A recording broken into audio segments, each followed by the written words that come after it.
grades critically acclaimed, word renowned, keep it jumping like Robin on the rebound and forced to be reckoned. The ninjas hot stepping, tap dance around the issue, keep it realistically official. I tell you what you wanna know, not what you wanna hear. The devils from the Caucasus Mountains want us to fuck up out of here. I stole a V and told Jesus stare to the top, but the devil be the nigga there. The niggas stay busy, brought in my staff and stayed with me. From QU to France, got the game in the clamp. The niggas looking like beggars on the off ramp. True vamp, pro damn sticky. The whole camp iffy. I roll s'mores over you. Listen, we've leveled up a little something over the last little something, right? Like, subscribe, share. We got some fire going on. Using some AI. I can't take credit for it because I don't know how to do that shit. But listen, like, subscribe, share. My new thing is, if you're coming onto our content that we do us a favor, throw a beat down on that like button. Let's play into the whole wrestling aspect, fight game aspects. Beat down the like button. Make sure you subscribe. We're obviously going to be Slammiversary heavy today because it was super epic and what it had happened. First thing I got to bring up, and it has nothing to do with any match or anything. The show is slated is a sellout, right? I've seen a lot of footage with a lot of empty spots. Oh, okay. And I was surprised because I was like, wow, this is a sellout. But you know how it is too with how people buy tickets in mass and try to resell them. Exactly.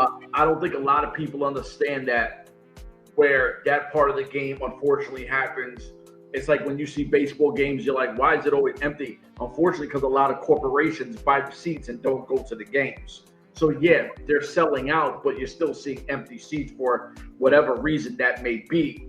But Slammiversary, even though as people, as people who know TNA, Impact Wrestling, GFW, Impact Wrestling, whatever label that has came over the times, myself, this man right here, we know Impact through and through. So Slammiversary is usually the biggest pay-per-view of the year, even though Bound for Glory is their mania. Slammiversary cards have always been the best cards historically through the entire tenure of this company. This is nothing short of greatness of what we saw. We get the big surprise at the end. Not going to spoil it. We'll get to that. But I was very impressed with production. I'm very impressed with a lot of things that they did. And there are things we're going to talk about that we did not like. Yes. But to be completely fair, I do feel that once again, TNA took another step, right? Like, I think that right now, obviously it's WWE, AEW, and I'm telling you right now, creeping on AEW is TNA. Like it or not, but they're no longer that third company that's so far behind that they're not even worth talking about being number 3. Yes. They're a legit, competitive nature trying to take 2. That's just my opinion on it. So my brother, started up. Mr. Muffins Martinez, what do we got, brother? Hey, man, first of all, I want to say shout out to the homie Alex for that hot intro, because it looks like you and I are not computer savvy, AI savvy, anything about savvy, and it's always going to take somebody young like him to figure stuff out like that and carry the flag for us in the future for the next 20 years, because I'm pretty sure all this AI is going to get worse and better, and we're going to have no clue of what the hell, how to do anything. So Slammiversary, like you said, it was sold out. I mean, they had over 7,300 or something, if I read it right. Which that was like the biggest one like in 12 years. So they're doing something right. And yeah, they had empty seats, but like you said, people go out there who get greedy. They buy tickets and then they want to resell it at a higher price. Yep. Knowing that Slammiversary is going to be a hot ticket to buy. Or sometimes corporations buy them and give them to other people, and then they don't show up. Oh, it's a Sunday night, we're tired and I have to come back to work on Monday. and it's going to end up late. So, they don't show up, and then it's an empty seat. The most important thing that we're going to find out is coming up this week. Thursday night is going to be a live episode. Yep. I don't know where it's going to be from, but then the taping afterwards on Friday. And we know from experience of being there, the pay-per-views are always sold out and crazy. And then when the tapings happen, half of the crowd is not there. So, and that's how we're going to know if this transition is working, where people are actually showing up and watching the tapings, or just showing up because they want to be live on TV or whatever. Oh, I'm here live. I have my sign up. Oh, you saw with the camera, stuff like that. So that's people got to remember that people don't show up for the tapings, and that's what hurts the product, because it doesn't matter how far it is, and people don't show up to watch it. And before, it used to be free when you used to be in Orlando, and half of the crowd wasn't there. So imagine now that you have to pay. We'll find out who is going to be there. But like you said, Chef, I mean, and the anniversary was a home run. Best pay-per-view they had this year by TNA, and definitely top 3 of this year by any wrestling company this year. And I mean, we'll start right into it. They had the 4 Rope guys, which is accompanied by West Side Gun. Yep. And a lot of people didn't know who the other 2 guys were that came out with Enzo Amore or Enzo One, which was Josh Bishop, the white guy to the left, and then Silla Fatu that had the face painted. And another one of the Bloodline kids, that hopefully someday he'll be up there. They came in and they defeated Steve Macklin, Jake Something, and Mans Warner in a 6-man tag. So that right there, it was good. I was surprised that West Side Gun didn't come out with them, rapping their intro. Yep. So I don't know if he has a contract with AEW or something that he could rap only for them. I don't know how that shit works. So I'm surprised that he wasn't. He was in the crowd because I saw him in the crowd, especially when they came out. But I'm surprised he wasn't part of the entourage, or even rapping them out and stuff like that. Being visual so everybody could see that he's the leader or the founder of 4 Rope. But hopefully going forward, this will be a nice partnership between TNA and 4 Rope. Yep. I mean, there's nobody on the contract with 4 Rope. It's all indie people that work for TBAs. Just like GCW. Game Changing Wrestling is the same idea. So hopefully, if nobody's signed to AEW, then they'll be able to show up here to TNA under the 4 Rope banner and show out. So that was good. The next match they had was Mustafa Ali against Cedric Alexander. Hold on. Before you even get into that match, let me just say how cool it was for Jeff Hardy to do the face paint for Zilla Fatu, right? Yeah. Like, I thought that was super cool. Obviously, with a guy like Zilla Fatu who's been a part of this industry and his family's been a part of this industry, I'm pretty sure at some point he looked up to Jeff Hardy or at least respected him. And to get that kind of moment is super cool. Enzo kind of talking about, he did a 5-year stint, got 5 kids. He's not even 25. I was like, bro, you went a little too deep with the extra shit. Well, that right there actually kind of paints a picture as to why Zilla hasn't been signed yet by a major company. Is because of stuff like that, trouble out with the law. How he said, unfortunately, he has a diva attitude, where he thinks he's better than he is, and should be out there already in the main rosters in N.W.A. with their brothers and cousins or whatever, and he's nowhere near that. He was first he was wrestling with Reality of Wrestling. Booker T show, but then after a while, Booker T fired him or kicked him out. Yeah, kicked him out because the kid had issues, attitude problems. He thought he was bigger than the program, He think he was bigger than the actual show because of the name, the name value. So he was out there just floating around for a while, and then I guess that he must have came back with Booker. Things got straightened out, so he's back in regular wrestling where he is the champion. That's why he had the belt last night. No, he came out with the 4th rope belt. 4th rope belt. Yeah, I'm sorry, because he's the champion that 4th rope. But yeah, so I mean, the stint, 5 kids, and you're already like in your 20s.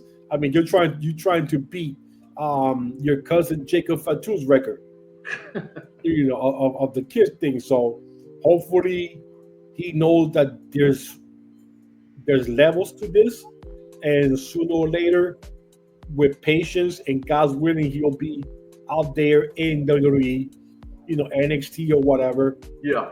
But he has to put in the work. You have to put in the work. Just because you have a namesake with everybody else, and you're the wise cousin or whatever, and you think you be wrestling for 2 years, you think you're already up there. No, people are here to be wrestling for 10 years and don't get the looks that you're getting. So, first off, look at a guy like Eddie Kingston, right? Who was close to hanging it up because he never was able to link on to a company. exactly. You're talking 20-something years and you never got that opportunity. Like, just because your last name means something doesn't mean that you're that guy. Yeah. And Kofi Kingston got lucky because of COVID. Yep. A good story was COVID destroyed some things, but made some other guys stars because they were living in the right place at the right time. Yep. And they were the only ones that could get there to AEW, and you got to take it where it's there. So, but next up was Mustafa Ali with with his crew against Cedric Alexander. He won this match. Excellent match. High flying, fast paced. A lot of car crashes like I love. A lot of interference from his crew, especially Tasha Steeles. And man, I'll give it up to Tasha. She took that long blower move by Cedric like a pro. Because when she got hit, that girl went up like 10 feet up in the air. Like, oh my God, she just got stuffed. So Tasha, I think Tasha was the star. I'm hoping she had a chiropractor in the back, doctor, that checked her out. Because she took that move, and that move was crazy. Anything you got to say about this match, or? You know what? I was a little critical. I think we had talked about it off air about the lack of mic skills in that group, and when they had you sent me the video where they were kind of like arguing next to the car. What they lack on a mic, that crew in ring is incredible. Yes. Right? Like Tasha Steele is just phenomenal. Everybody fit, everybody worked. I thought the storytelling, but this is my beef, bro. Like where everybody thinks they have to bleed or like AEW when one girl put her face in the other girl's crotch to make like a wow factor. Yeah. Tony Storm on your girl. My thing is, if you're not good enough to tell a story in ring, you probably shouldn't be in this business. Everybody that was in this match told a story. You didn't need a stupid spot, right? It's a phenomenal match without a dumbass spot. Yeah. So it was a good match, a fast-paced match, like the way I love everybody flying by. It's a tone setter. Mustafa Ali won, and Mustafa Ali, I'll say it, he has been a gold star for TNA. Oh, but we knew this. Second time. But we knew this when they got when Mustafa Ali is like a complete package. Yep. Of the guy with that whole gimmick thing. Where I was talking like it's a president or whatever. Yep. When he came back after the WWE, that whole gimmick that he had going on is gold with him. It's money. It's gold. It sells. Anywhere he goes, he plays. It's perfect. The next match was the System in Mike Cardona go up against NXT's Dark State. This was good. It was fast. I admit it went fast because it only lasted like I want to say 7 minutes so the match went fast. With Dark State, I was expecting Dark State to win, but Mark Cardona with the System actually got the win. I know you don't like the system that much because of Eddie Edwards and Brian Myers and JDC or whatever. But yeah, the match was good. It did its thing. It was another storytelling. It finally paid off. I was surprised that Dark State lost. Like I said, because they're being before we skip over it. We both know this industry pretty well. Yeah. And my question to you is, why was it a 7-minute match? Because did you feel it was entertaining the whole time, or do you think the ref got you're losing the crowd, let's finish this match? I think he got tapped. Like, okay, you got to wrap this up. Yep. We got other matches now and entrances, and people are losing interest. So let's just wrap this up while it's on a high note. So, the surprise of the night was Indy Hartwell beating Tessa Blanchard. Yep. I was surprised again because Tessa Blanchard was beating Indy outside for a minute, and you hear the racist, you're a racist chance again. I don't think Tessa is ever going to get over that. I think that's going to follow her for the rest of her career wherever she goes. I think that racist, you're a racist chant is going to break out every time. You know what the problem is with her? Is she's not likable neither. Yeah. And I'll be honest, I met her twice. Not that approachable. She talks to you, but it's you could tell it's more like I'm doing this because it's my job. Yeah. Not because I want to be here. I'm doing it because I got paid to be here and doing this. So I've never gotten like, oh, she's real vibe from her. Yeah. But everybody's their own. She's been in the business. I'm pretty sure Tully told her a lot of things you got to be careful for. Yep. So that's all. That's fine. Whatever. The surprising thing was what happened afterwards when she was beating Indy, and then Gia Miller tried to intervene, and she beat the shit out of Gia Miller. So that was kind of surprising. People believe, she got beat up, but Gia Miller, she's a wrestler. She wrestles independent. She has a crew out there. I think it's DTW or some company that she has Kruger or Cruel and Baba or somebody. What was the other big guy from OVE that came later? He was Insanity. Yes. I forgot his name. We go talk. I met him. He's real cool as fuck. Yeah. I can't remember his name though. She's the manager of him and Cruel in a different company, and she gets in the ring and knows how to what it. So we could probably see something in the future, probably Bound for Glory maybe, where Indy Hartwell takes Gia Miller under her wing and teaches her to wrestle. So there's like some kind of match like they did with the Bunny, where everybody didn't know that Bunny could wrestle, even though she wrestled in the Indies. But oh my God, she doesn't know how to wrestle. She can't wrestle, and that girl's an expert out there. She knows how to wrestle, and they made her seem like she didn't know what the hell she was doing, and people loved her. So I'm pretty sure this is something that they will do with Gia Miller if they go through that, Bound for Glory. I could see that happening there. My surprise of the night, Jessie Jane with Masha Slamovich for winner takes all match, the NXT title, women's title, versus the TNA women's title. Dude, I had it written down. Masha is gonna take this. TNA is finally gonna get an extra belt, the first NXT belt, and boy, did they swerve us. Because Jessie Jane came out with a punch or a fist or with an elbow thing and pinned Slamovich. And when Carlos Silva came in to give her the belt, she snatched the belt from him. And now she's a double champion, NXT women's champion, and TNA women's champion. Boy, was I shocked. That was not in my bingo card. How did you like the match? I love the match. Okay. I love the match. Match was perfect. I love the match. I didn't see anything wrong with the match. I just thought Masha was going to win. How long has Masha been champ? Huh? She's been a champ for a while, right? Oh, yeah. Yeah, so yeah, it's fine. But thinking, TNA already has the. I'm sorry, NXT already has the TNA title, heavyweight title with Trick. So I figure, okay, well, TNA and like everybody else was thinking the same thing. Masha's going to win the belt and bring the NXT title to TNA, and then you have the TNA title or NXT title and the TNA shows and episodes and shit like that. So now Masha can go to both shows, defend both titles and stuff like that. Dude, I'm pretty sure I'm one of a bunch of thousands of fans, TNA fans, who thought Masha was going to win. And we got swerved. You thought Christi Jaynes was going to win? Yeah. You did? Yeah. Oh, yeah.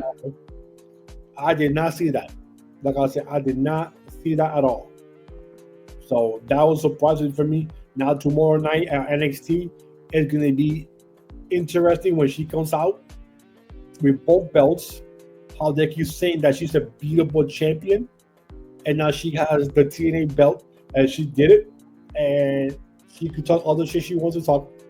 That girl was been fatal influence for a while. She was with when she came in for the first time, and you think for a while, oh, they're gonna release her soon because she's one of the few ones left over from the last 3 years ago. Yep. Everybody see they moved up or be released. I'm thinking, oh, Christi Jaynes is gonna be next, and all of a sudden, homegirl out of nowhere wins the NXT title. I said, what the hell? How this happened? And now, not even 2-3 months later, she is a TNA champion. So now, this is what I wanted to ask you, because when I seen that she had won, I was like, oh shit, they actually let her win. Do you think at some point she transitions more into TNA? now she's on the contract with NXT. Well, but your working relationship, and this is what I want to speak to you about, because I feel, and I agree with you, she was one of those talents that we thought was gone, right? For sure, I thought she was gone. And NXT, even to right now, their women's locker room is stacked. Yeah. So, and she's been there for close to 3 years or more. That's what I'm thinking. When some people got moved up and some people got released, I'm thinking to myself, the writing is on the wall. She's there for 3 years. She hasn't done anything while in a thing. So I'm thinking, okay, they're gonna get rid of her. They're gonna get rid of the old meat or whatever, and get rid of coming with some new blood. But her and Fallon Henley is still there, and Fallon Henley is going on almost 3 years. See, but this is where I'm going with it, because I think right now, when you look at the NXT landscape, she's not on the level of the majority of women that are there. So if they were smart, they would have her drop the NXT women's belt. Yes. And then kind of have her in like a development with all the girls from Impact, from TNA, and let her get her time in there. I mean, that'd be awesome if that happens, but she's gonna have to have like 2 different matches to drop the NXT and be able to just focus on TNA, which could happen. I mean, at the next NXT pay-per-view, they could have the NXT match, not the TNA title being involved, and she can lose the NXT title and focus more, like you said, on the TNA. So yeah, I mean, that's definitely workable. I mean, that would be something that would be definitely doable.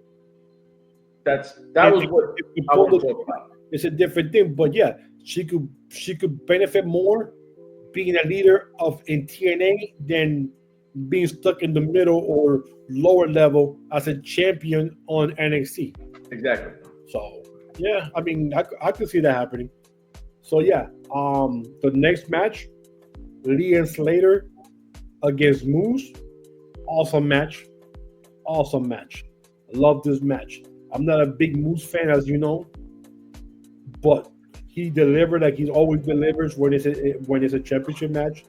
So, Lee and Slater beat him. And Moose, you've been critical of him forever. And it's fair, because when he came into Impact, he was super green, right? Like he was just coming out of ROH. He wasn't like a top guy there. He was just green. Yes. And his progression through Impact and TNA has been incredible. And now we're actually looking at a point where he's been there for so long.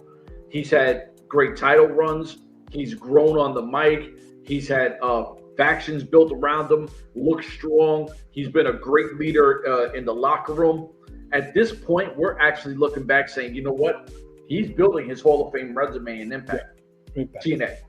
Yeah, and he signed. So what happens with the system? Because he was like the guy with the title. I mean, do they reboot? Do they kick him out? Yeah. And you know, and he takes a break for a while because he's been hustling there for a long time. Oh, yeah. He might need a nice little mini vacation for a while. Kick him out where he's out for a couple of months, come back refresh. So it depends how it's gonna be, you know, with him.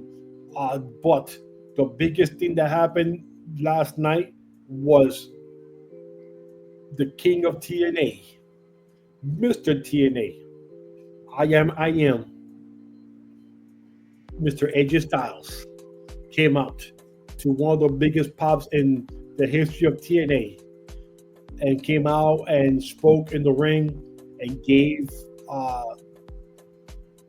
the passing of the torch maybe for the X division from AJ Styles to Leon Slater.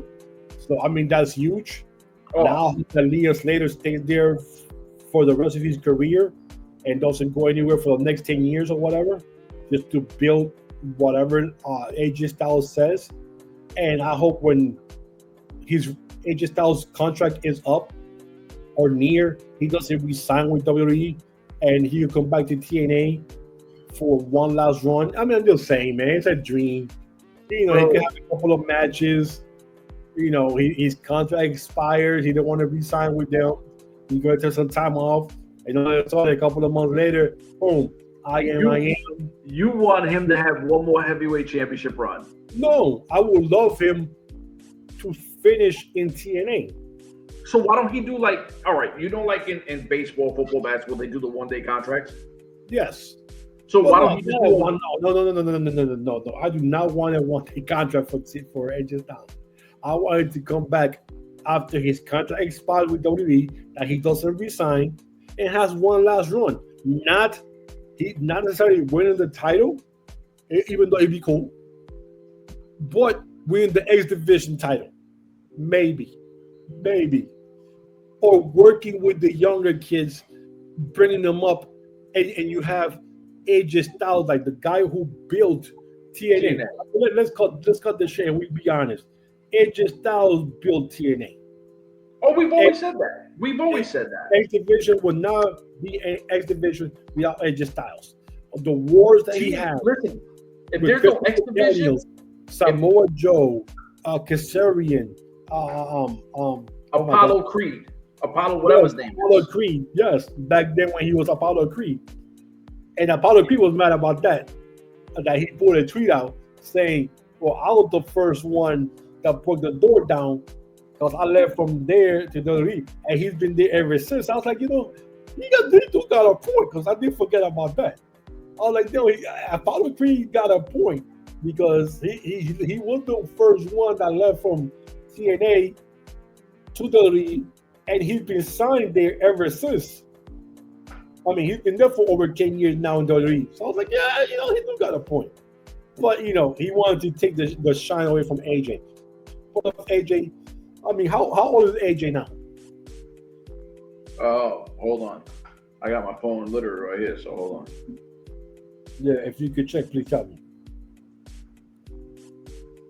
I want to say 45. 48. 48? He's 48? Holy 48. Shit. I think it was like 45. Ooh. Bro, he's done. Your run is not happening. I mean, he still looks good though. I mean, there's other. I mean, Goldberg, Edge, Undertaker. Yeah, but Goldberg sucked. Undertaker. I'm saying, and I was gonna say, Edge Styles is in way better shape than all those guys. Christian, you know, all those guys are up there. So I'm just saying, man. I mean, I could dream. All right, hold on. So here's my beef with people like you, right? Oh shit, here we go. So why now? Granted, besides I agree with you. We've said this since we've started ever talking TNA through social media. Yes, AJ Styles built TNA. We've said this. This is not breaking news, whatever. He just passed the torch, right? From how we've seen it. Why, in a year or 2 or 3, should he come back anywhere from 49 to 50-something and take TV time away from a young upcomer?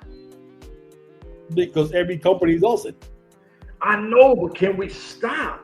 I know that. But maybe I can come back and work behind the scenes. That I'm good with. Like, AJ Styles' name behind the scenes, that carries a lot of weight. You know what I'm saying? And the production aspect of the stuff. He could work as an agent, learn that from the back. For sure. Because I'm pretty sure he could put some good matches together for the X division. And there'll be some crazy shit going on there. So, but that's my dream, anyways. And you're right, not wrestling, because I didn't know he was 48. Pushing 49. I thought he was 45. So the next match was the 4-way tag team. The Hardys versus the Nemeth, who were the tag team champions, versus the Rascals versus First Class. Another accident that I love. Another accident, because I love my accidents in the ring. People jumping up and down, people going through tables.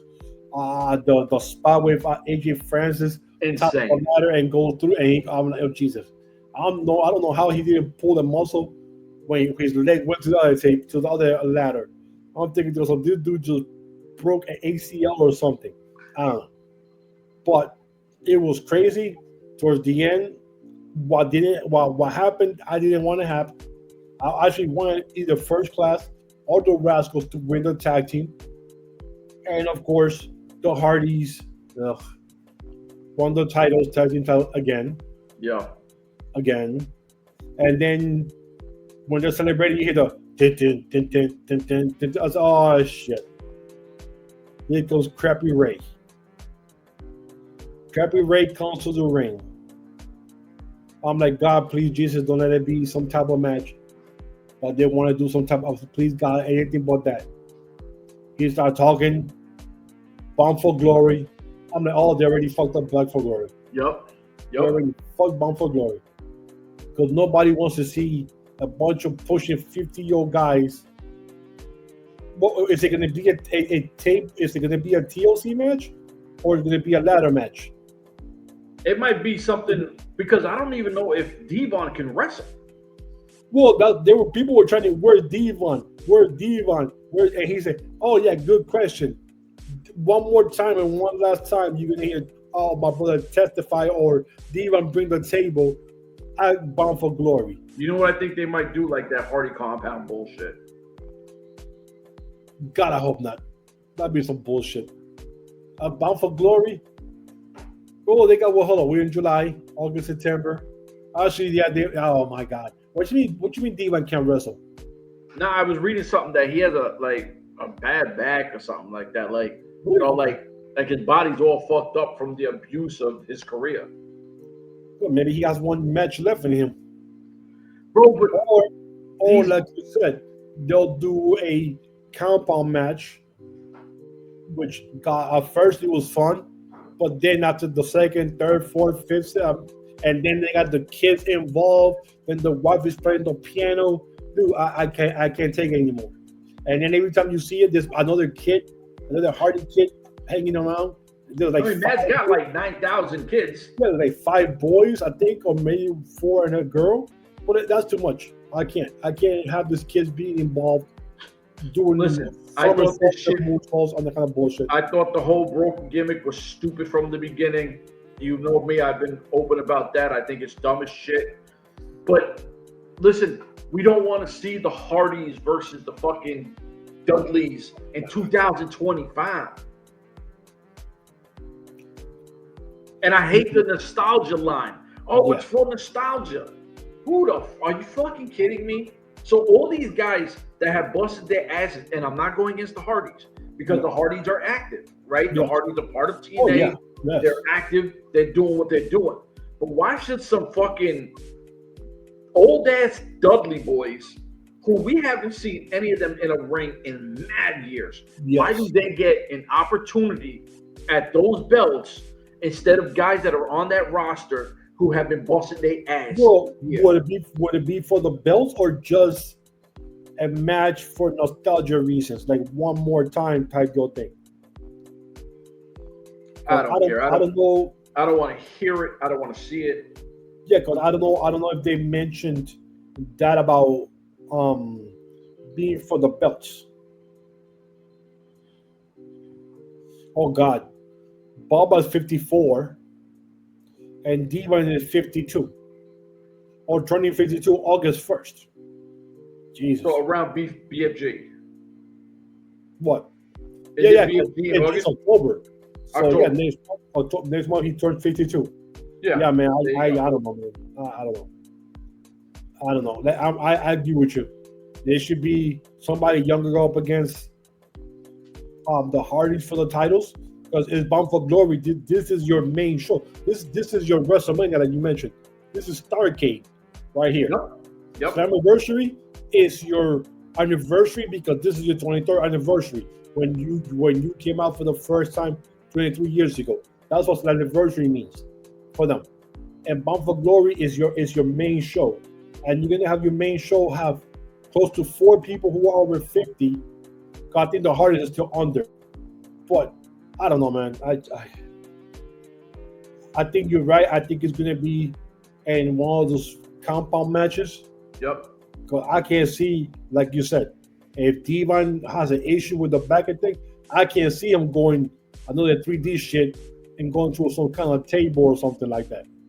Unless they do a match inside the lake in the compound, the lake of youth, where everybody gets younger and they come back 20 years younger. Now, if they weren't dead, I would have loved to see the Road Warriors against the Hardys. Ooh. Even though both Road Warriors would be right now over 60 for sure, like 62 each. Oh, you saying prime and prime? Yeah. Oh my God. The Road Warriors against the Hardys, that would have sold money. That would have sold money, man. That was like the Hardys go up against the the Road Warriors go up against the Rock and Roll Express or the Midnight Express. A power tag team against a athletic tag team. That matches. When you have power versus power, that's why the Powers are paying against the Road Warriors was a horrible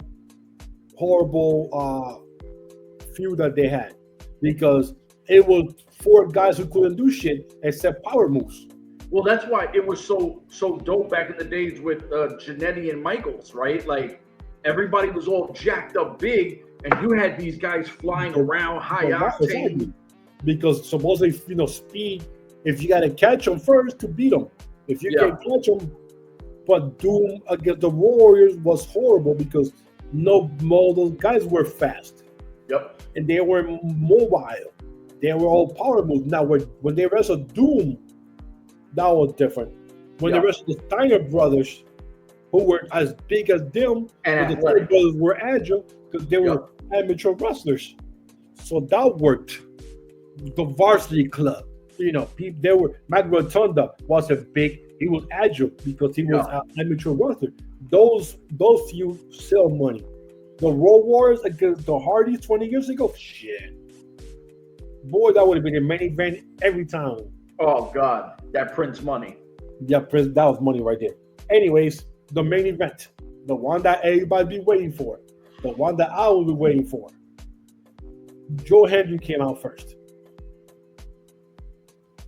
Santana, oh shit. Santana's intro. Guy, I didn't know who the hell was rapping, to be honest with you. I didn't know he was rapping. I know nobody started rapping. Santana's in the back, sitting down, does a little prayer real quick, comes through the crowd, do half hour later, finally gets to the ring. Well, he's been doing that in House of Glory. Yeah. Yeah. But this was like a long ass walk. Oh yeah, this all the way up there, drawn out. And then he took somebody's flag, because I'd be mad if that was a Puerto Rican flag. And you take it from me to take it to the ring, and now I don't see it back. I'll pay $20 for that. Get my shit back. And then Rodney once too. Hold up. No, I'm sorry. That was no, it was him. Santana. When I saw them back in 27, when I saw them, it's my anniversary back in 2017. They took my flag. It was either Ortiz or Santana took my flag. Never got it back. Oh, actually, 2018, Bound for Glory in New York, the one that Austin Aries didn't sell. Oh yeah. He took my flag, and they were fighting the OGs. Yep. So, and then Trick Williams. I was like, what the hell's going on here? So, people there, then find out it's the Harlem Gospel Ensemble. Oh my God. It's the Harlem Gospel. Shit, one of the most famous gospels out there, Harlem. In New York, of course. And there's how to go boom, boom, boom, boom, that trick, whoop that trick, whoop that trick, whoop that. I'm like, what the fuck? And I'm just thinking, whoop that trick in a cappella. Dude, for like 5 minutes. Then that beat dropped and that place went crazy. Because they were getting whoop that trick. And the acapella was going at the same time. And Trick Williams looked like a damn champion. Yep. That boy walked down there like a champion. He had the Booker T robe. The Booker T robe that he used when Booker T got in the ring and started beating everybody with a microphone. Yep. And he was King Booker. And he had the African accent. Dude, that intro was crazy. It was fine. That intro was crazy. Match happens. Match is going. Santana's about to win. And freaking Kazarian pulls the referee before he hits 3. Pulls him out. So Santana got screwed once. The referee kicks him out. Kicks Kazarian out of the ring. Get back to the wrestling. Santana again gets Henry. Goes for the pin. Here comes the homie. Trick throws Santana out. 1, 2, 3. Trick Williams steals the victory. And this is where my fluent self thinking that Santana was going to win. Wait. Let me tag in. I want you to finish that. Okay. Let me tag in. I'm going to pause it right here with my hands up. Yeah. So I'm going to agree with you with dropping the ball on Santana not winning. And I know you're going to talk about that. And don't change the way you want to say it because you're going to say it in the way I won't. New York City is Santana's. We're not talking about – this is not wrestled in upstate New York, Buffalo, Connecticut, or Long Island. This is – well, Long Island's part of New York, but this is his city, right? This is his town. If anyone deserved that moment, it's Santana, right? Now, I got no problem with NXT doubling up and having both belts. I know you do. I do not. I'm okay with that, except for the moment. This would have been the craziest moment in forever.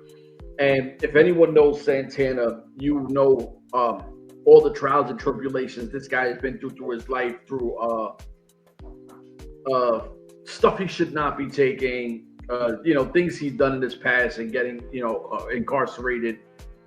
This would have been the payoff, right? This would have been all that hard work. This would have been the thing that every Puerto Rican, Dominican, Cuban, Ecuadorian, El Salvadorian, whoever, they would have looked at this and go, I could be the next Santana, right? This was a bad move on not pulling the trigger at that point. I love Trick Williams. I think he is the future of wrestling, if not one of the futures of wrestling. And super talented. I disagree with dropping the ball on that for not making that moment. Incredible match, great pay-per-view. I understand you made him look strong by pinning Henry, which is fine. But at the end of the day, it was the wrong call at the wrong moment. All right. So I left my hands up like this, and I was saying my jubilant self of watching Santana pin quickly turn into what the hell just happened. Like literally, I turned red. Like I went from being happy to a disappointment feeling. Like it's the last out in my team. It's a pop up, and they're gonna catch it to win, and they drop the pop up, and the other team wins because of that. That's how I felt. Like, how do you take that moment? You've been building this for months of Santana hopefully winning the title. Like you said, you were in New York, Yep. your backyard. New York is known for Puerto Ricans. They call us New Yorkers for a reason. There's flags everywhere. There's Puerto Ricans, Latinos everywhere. And you pulled that moment from him. Yep. And you give it to Trick Williams. No, I love Trick, but You do. not at this point. This point here, I sold my house that Santana was gonna win. Should have. No, that Santana was gonna win. No. I'm with you. He should have. Absolutely. Yes. And then my second issue, like you said, the two belts, the heavyweight title and the women's title, are now in WWE's position. Yeah. What else does this remind you of?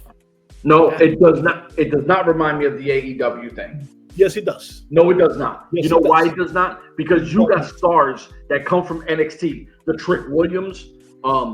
You had what's that group with William Regal's son that was there? Oh yeah, the No Quarter Castro.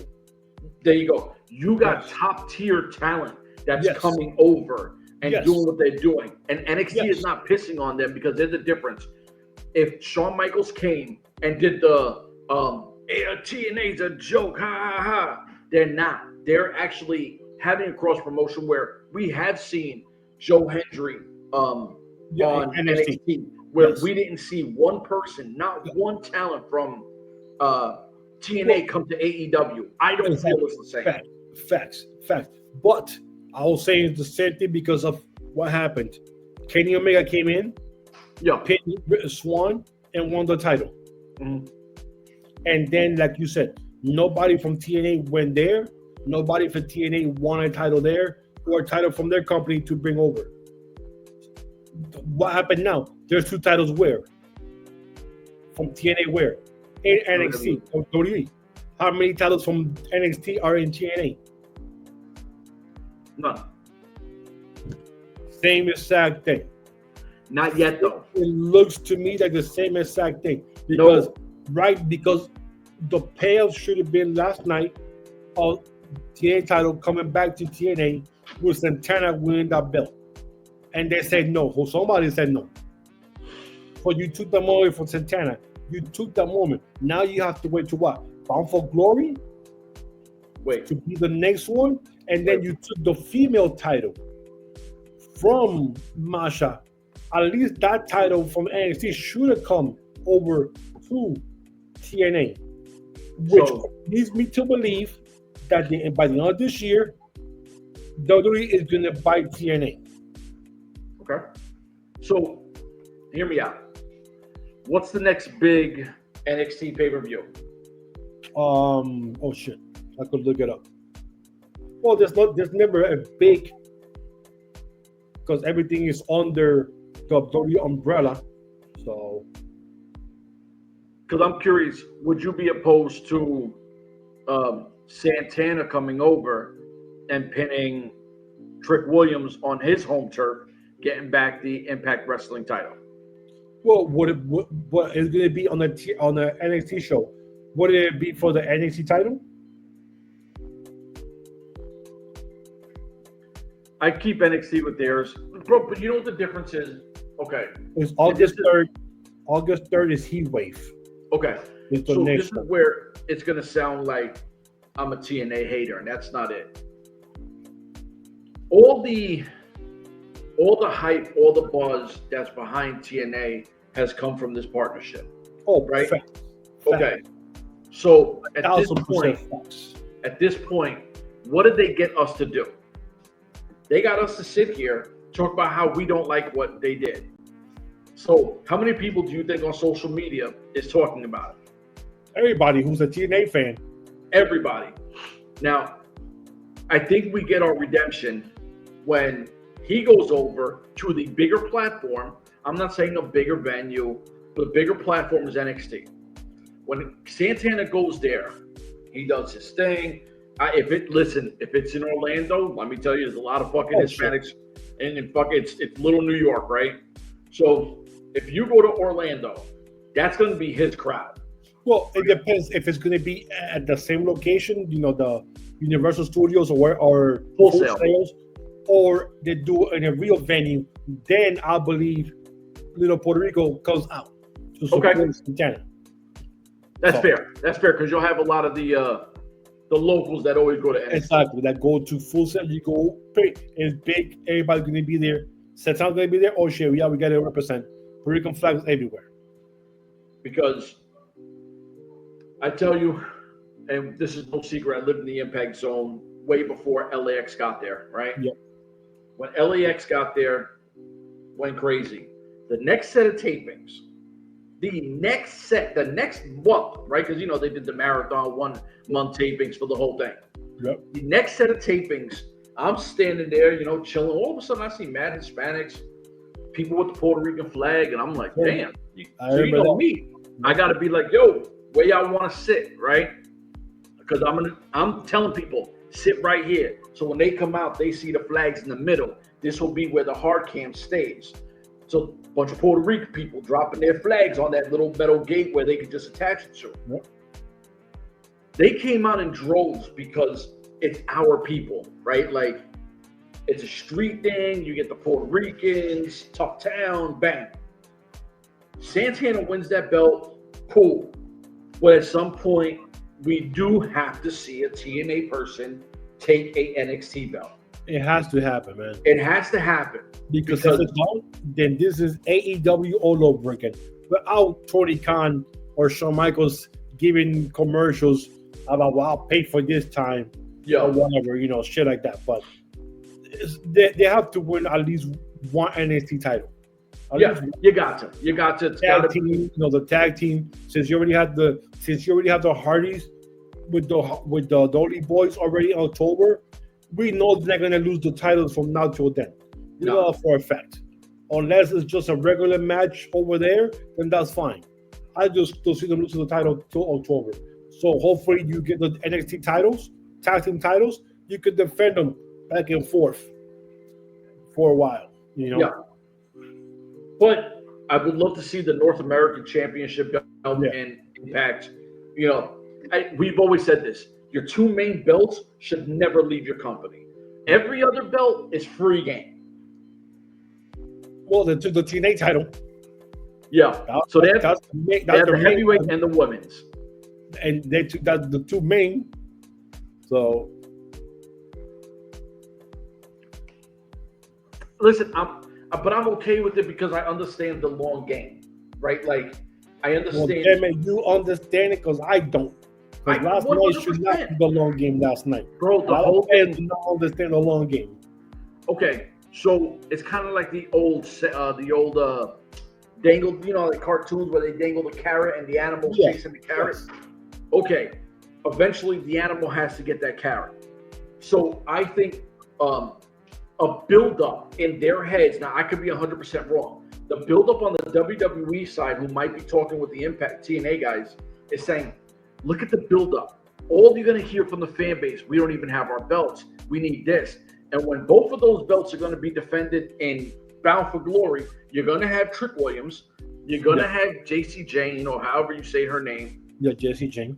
And the buildup is going to be so crazy. And if that place is at least 60% Impact fans and 40% NXT fans, those Impact fans are going to ride with their people. So when those Impact fans win, they're going to go crazy. Yeah, the Bound for Glory show is going to be in Boston. I don't know the venue yet, but it's going to be in Boston. So that's going to be huge. And also, so Eddie Edwards needs to be a big there. Exactly, because he's from Boston. And the Boston Tea Party move. But yeah, it's going to be in Boston. So I don't know if they go into the big venue, like the basketball court, the Boston. No, I wouldn't put them in the Garden. I would definitely put them. Yo, Alex, what's the name of the the Bruins Stadium. They don't play in the Boston Garden, right? Because it's a smaller venue. I can't remember the name of the. Well, if they pull 7 close to 8,000 last night, it'll fit that. They might want to push for something 10,000 or more, bro. Just because of the buzz being bought for glory, you know. There's no way I take that chance in the Boston Garden. They don't have the Rocks and John Cena's and Roman Reigns. They don't have one of those. What? It's TD Boston Garden? But that's the name of the Boston Celtics arena. So they play in the same venue. Ooh. What's the seat limit? Do me a favor, Google how many people, the seating for the Boston, just put how many people fit in the Celtics arena. Because they'll tell you the seating for the stadium. Because I think it's got to be at least 16. It's big, dude. They got one of the bigger stadiums.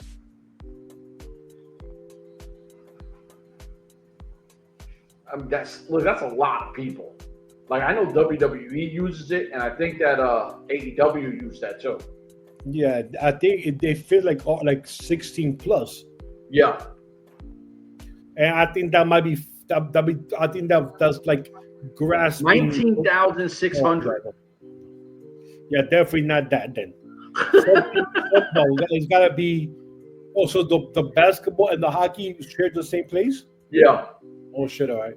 Yeah, it's gotta be another place, at least the same thing, like 7,000 to 8,000. Has to be. Yeah. If they pulled that much last night, dude, I don't know if you saw the video. I think I seen the video of how long the merchandise line. Crazy. Dude, that shit was, I've never seen a TNA merchandise line that long in my life. Well, what's the reason why? Well, for a while they were in Orlando. No. Why is that line and why is that the WWE effect? Ooh, I've never seen that line that long ever for a TNA show ever. Bro, they could just go to a college team and rent out one of their arenas. Yeah, I just don't want it to be in another damn gym. It's bound for glory. It's gotta look good. It's gotta be in a stadium. So, like you said, what's the college team there? Hartford? No, that's Connecticut. Oh, that's UConn. Yeah, that's not true. From Boston, yeah, I think Boston has a Division 1A or Division 1-2, Division 1 AA. Because of course they do. Yeah, but I think Boston is under the 1A.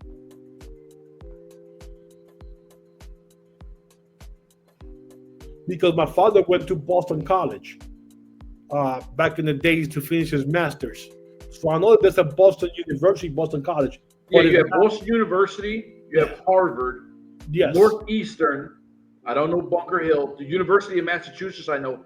Boston College is the one that I know because they produce a lot of football players. And my father went to Boston College, but do they have their own? But see, it's got to be in like a basketball, like maybe like you say, not UConn, you said UMass, but that's in Massachusetts though. You know who has a beautiful, and I've seen it, and I don't know why I've seen it in a movie. Salem State University would be a perfect venue for wrestling. Yeah, it's Salem. Okay. So it has to be a stadium. Like you said, a college basketball stadium would be perfect because those are usually between 8,000 to 10,000. Yeah. For the college ones. So, but yeah, they have to push the envelope. After last night, they broke record numbers. I'm sure that gate was over 1 million. With I know that they're not Tony Khan where they told you, we just hit 1 million on the gate. But I'm pretty sure if you got almost close to 8,000 people and that line was long and every shirt is like $30-$40, yep, or whatever you're buying, and the concession stand, or you don't get that money, or they get the merchandise money, and whatever they might split the gate. I'm pretty sure they were pushing over 500 G, 500, half a million easy. At least. If they didn't do those over numbers, 500. I'd be surprised. Yeah, at least over 500 grand, easy. Hopefully they'll announce that in the future. But yeah, so if I'm me and I'm running like Carlos Silva, and he's Latino, so we're thinking big now. Oh, we gotta go big now. We have to go huge. Like I said, grande. Mm-hmm. I feel like Bad Bunny right now. I said we gotta go big. So you go and you push the envelope to a 10,000, 11,000 place. And it's going to get sold out because that shit sold out last night. And people were still buying tickets because they had to open more floor seats. People were still coming up. So if Bound for Glory lineup is as close as this one from last night, Trick again. And if Santana goes one-on-one against Trick for the title there, or Christi Jaynes, is still the NXT champion or just the TNA champion. I had an epiphany. I just saw you right now, boy. When you popped up like this, I said, "Oh shit, he has an idea." I'm gonna tell you right now. I guarantee you, AJ Styles has a match, and I think it's going to be against either James Storm.